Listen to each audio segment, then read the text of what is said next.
This is an Irreverent podcast. Check out irreverent.fm for shows from all our friends. Hello and welcome to Exvangelical. I'm your host, Blake Chastain.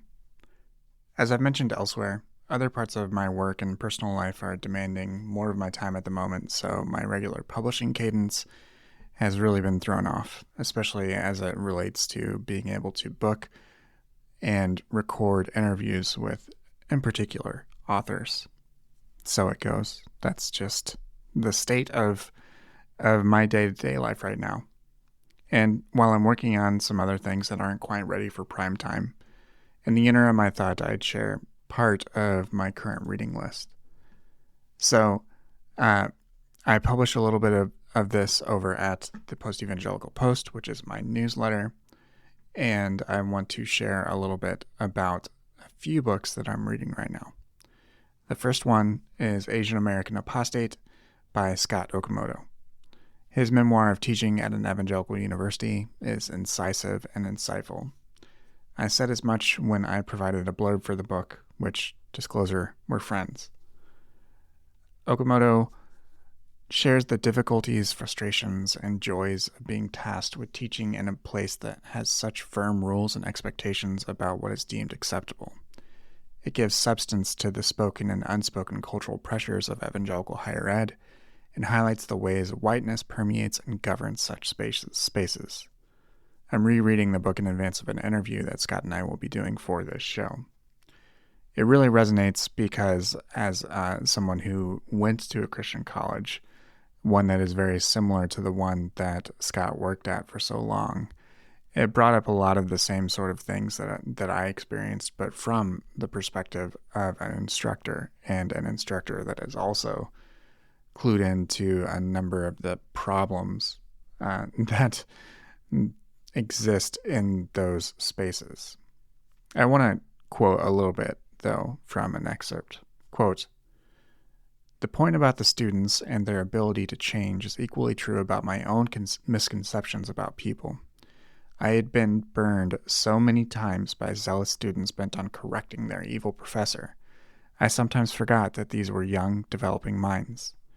To be sure, many of them were lost causes with no hope of ever thinking for themselves or escaping their ultra-conservative views, be they political, theological, or both. But no matter how intellectually atrocious the views and thoughts expressed, there seemed to be no way of predicting where a given student would be at the end of a semester." And when I read that passage from Scott, I thought about how deconstruction, this thing that we refer to so often these days, it's not inevitable, but it also can pop up in the most unexpected of places. The thing that sort of starts someone along their own journey of questioning the framework that's given to people in conservative Christianity, especially white evangelical Christianity. And what I loved about Scott's book is just how much he incorporated so many anecdotes from the classroom, because that is a place where if you are with the right instructor and on the right topic, you can have your world expanded in ways that you don't expect. And that is invaluable for people in these spaces. So I do plan to talk to Scott and have a full-length interview. It's just a matter of scheduling, and that is entirely on me. The second book I want to talk about is one called The Flowering Wand, Rewilding the Sacred Masculine by Sophie Strand. For a variety of reasons, the evangelical example of masculinity didn't resonate with me because I couldn't perform it, and often didn't want to, even if it would afford more acceptance in male spaces. Sophie Strand's book, The Flowering Wand, builds upon books like Bell Hooks's The Will to Change, and where Hooks highlights the emotional consequences of patriarchal masculinity, Strand utilizes mythologies, stories, and fables to expand what the masculine means and reframes it as something less concerned with asserting dominance than with fostering growth and seeking exploration. Here's an excerpt from The Flowering Wand. Quote, "Climate collapse will not be solved by techno-narcissism. Patriarchy will not be cured with shame and guilt. Racism cannot be cut out of our brains with a sword. Neither can we escape the system by running to the forests.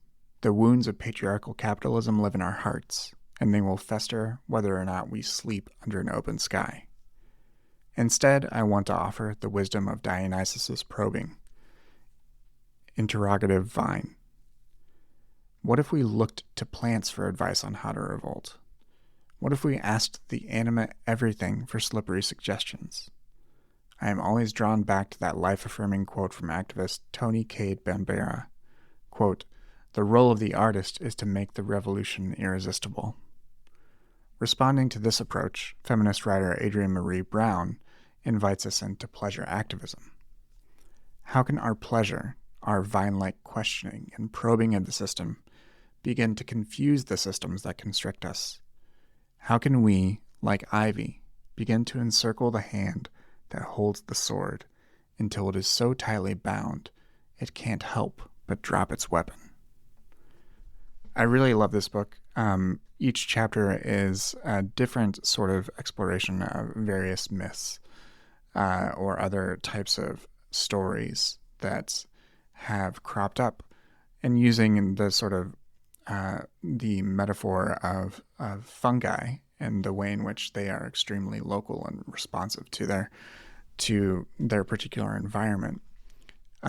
Sophie Strand posits this theory that these various metaphors, these various mythologies, were rooted in a place, and I'm certain that has been echoed elsewhere, but it is very successfully expressed through their writing. And there's one other quote that I want to add to this. I am reading some of the things that I had highlighted in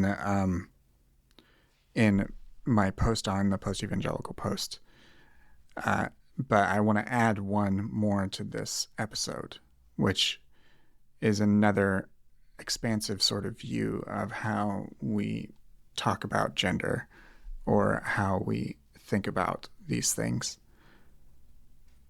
Quote, "The opposite of anthropocentrism is not any divine gender.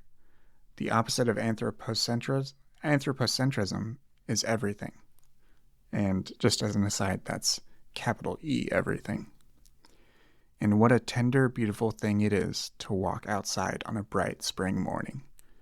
Swaths of clementine light wash the pollen from the bricks of a nearby building. The robin's song is like the key turning in a lock. A handful of doves float down from the red-green cloud of a newly foliated maple tree. What a relief to realize that, unlike Adam and Eve, we haven't been severed from the garden. The everything still includes us. The everything is us, but it needs something in return. It needs us to melt our ideas of sentience as a purely human property, or as a purely animal property, or as a purely individual property. Relationships are sentient. Anima is the inhalation, carrying molecules and spores and pheromones into our bodies from the landscape. And then we exhale, sharing cells that have clung to our deepest cells, slept inside the pith of our blood.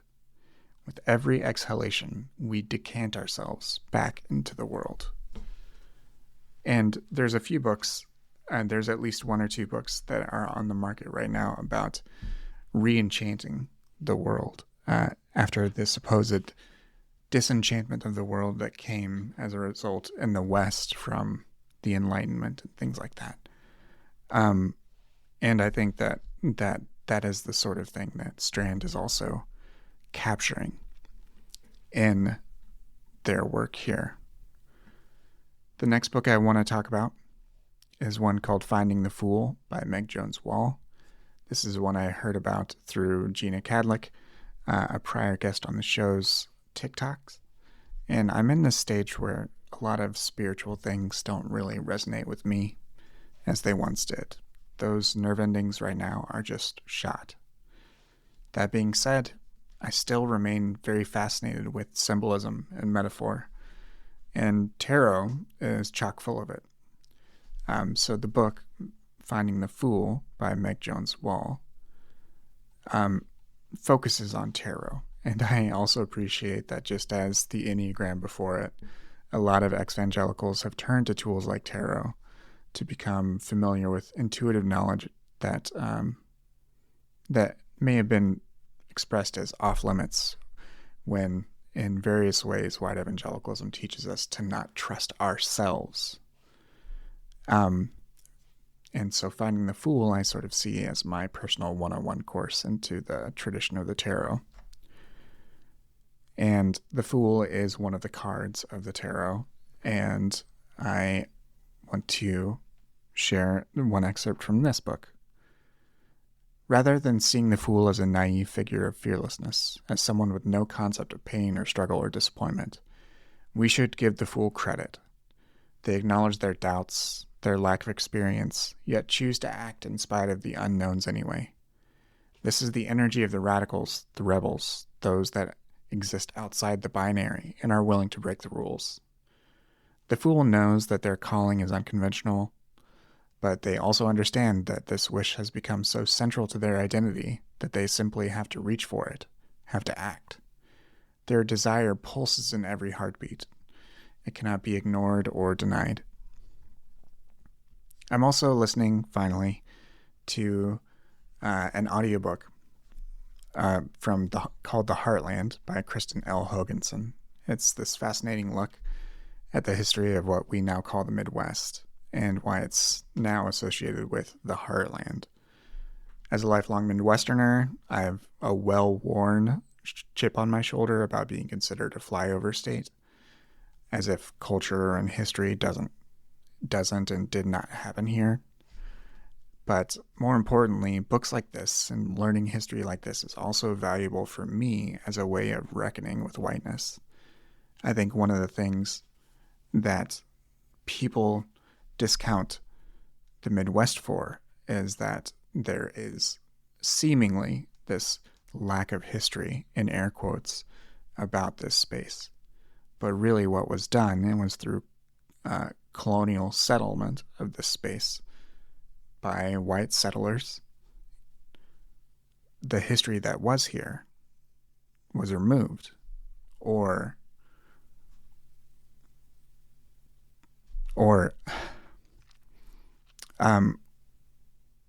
this is something I struggle to express properly. The indigenous knowledge, the indigenous populations here, they were removed, and that knowledge is still there, and it's not something for me as a descendant of white settlers to appropriate, but it is one in which I should develop understanding of, and to not run away from that history. So much of the sorts of conflicts that are so present in our society right now, the things that are being pushed in states like Florida, is a willful denial and a refusal to reckon with history. And history is, by and large, the thing that you need in order to not repeat it, in order to understand how this world got the way it is. And it's better to pursue the truth than to willingly accept a lie. So I appreciate books like this, even if they do, especially because they do, push those buttons and force the readers to reckon with those things.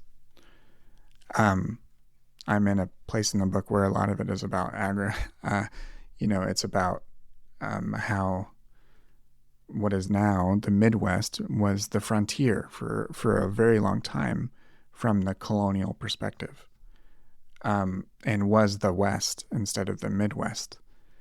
And And what does it mean when that was removed, but then later was reappropriated and then given another sort of colonial assignment and being representative of American goodness? And what does that mean?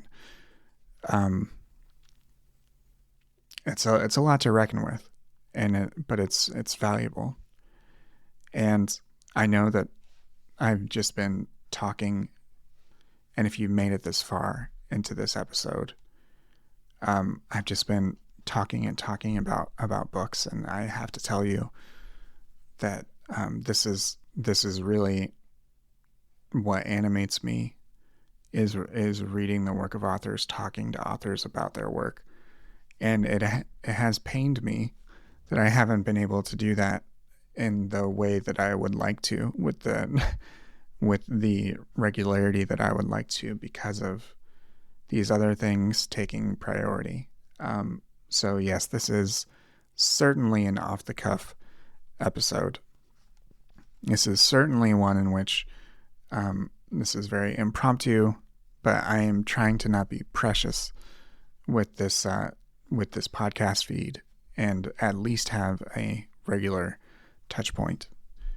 I will tell you, as I've said before, this right now, I'm doing this on my own. I don't have additional funds right now to pay an editor to, so all of these things are sort of contributing to there being less content right now. It is certainly a difficult time, and I don't really care to get into it on the air. But if you think of me and mine, I would appreciate it.